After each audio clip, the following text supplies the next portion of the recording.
Hey everyone, welcome back to the Reptile Room. Today, we're going to work on the enclosure that I have been putting off the longest. This is the Emerald Basilisk. He's very fast. Doing maintenance on this, I haven't done a whole lot of maintenance on this enclosure since we've had him, just so that he gets a little bit more comfortable. The last week or so, I've been putting my hands in there a little bit further every time, getting a little closer, so he hasn't really jumped away. You can see he's kind of hanging out right now. I don't want to stress him out too much, so I'm not going to do a whole lot. He just went through a shed, so I'm going to kind of clean up the shed.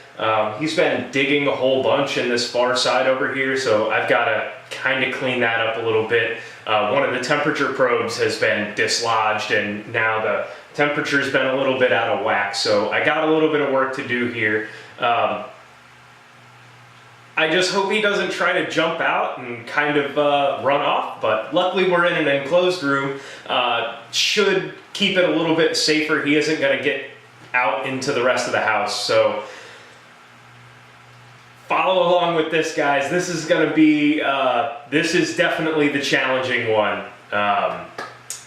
Okay, well, he's eyeing me right now. I don't have a name for him either, so if you guys have any name suggestions, again, he's an Emerald Basilisk. We've kind of played around with a couple names. None of them have really stuck. So, alright, I've put it off long enough. Let's go ahead and get into it. I am going to go ahead and shoot my laser temperature reading, my laser thermometer all around in here, just to make sure that I am getting what I think I'm getting in most of the places.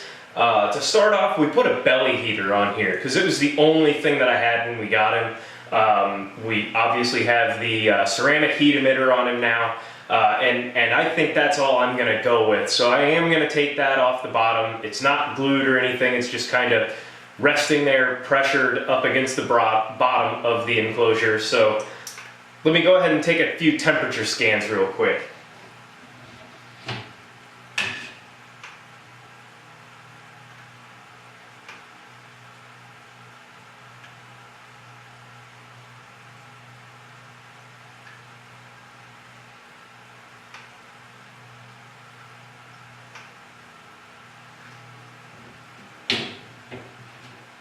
Okay, pretty much in line with what I expected.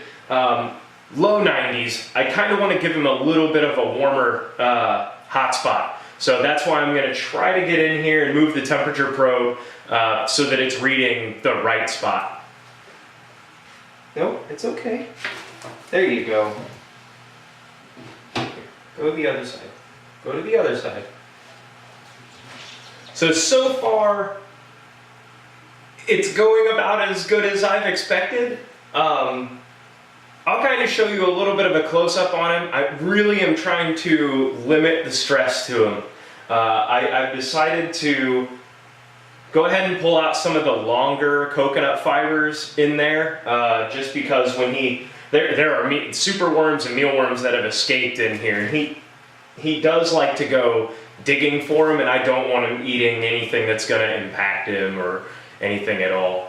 The longer fibers are just a little bit out of place in my mind too. So now that I've got him kind of eased over to the other side, I'm going to go ahead and deal with his food bowl and the water dish, and I'm just going to give him a light misting, and I'm probably going to give him a treat after this. I'll try to drop in a super worm and see if he wants to eat it, just so that he knows, hey, everything's okay, I'm not here to hurt him.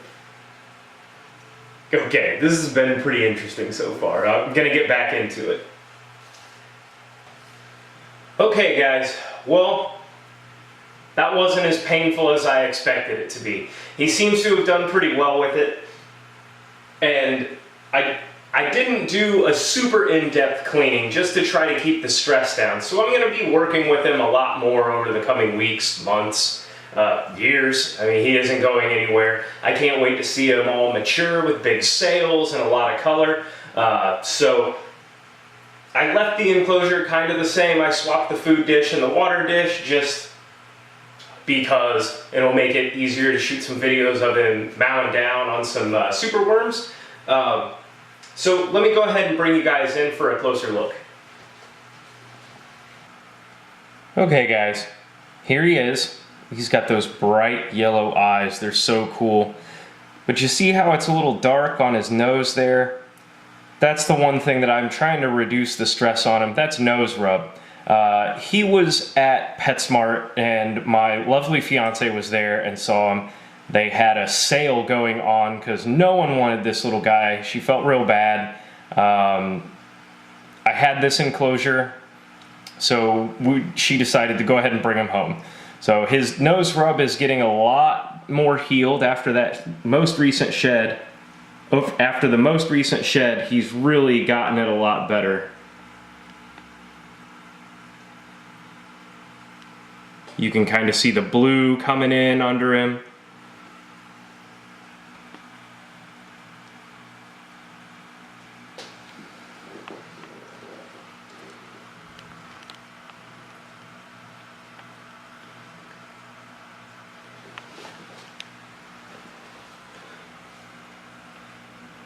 Of course, right now he's not really going to pose, but you can see his back is nice.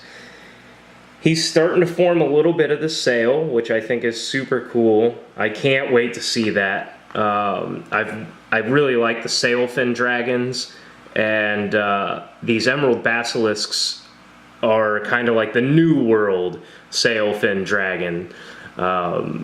So they're very cool, very similar. These are known to run so fast they'll run on water.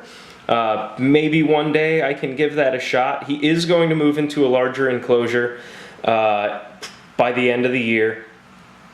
I don't think it's going to be big enough for him to be able to run across water. And I really don't want him to because that's kind of an escape method for him. So thanks for joining me on this really interesting challenge of a service, enclosure servicing. If you aren't already, please go ahead and subscribe. Click the like button if you like it. And let me know what you guys think down below. Again, just give me a subscribe and keep an eye out for more videos as I get them done. Thanks, guys.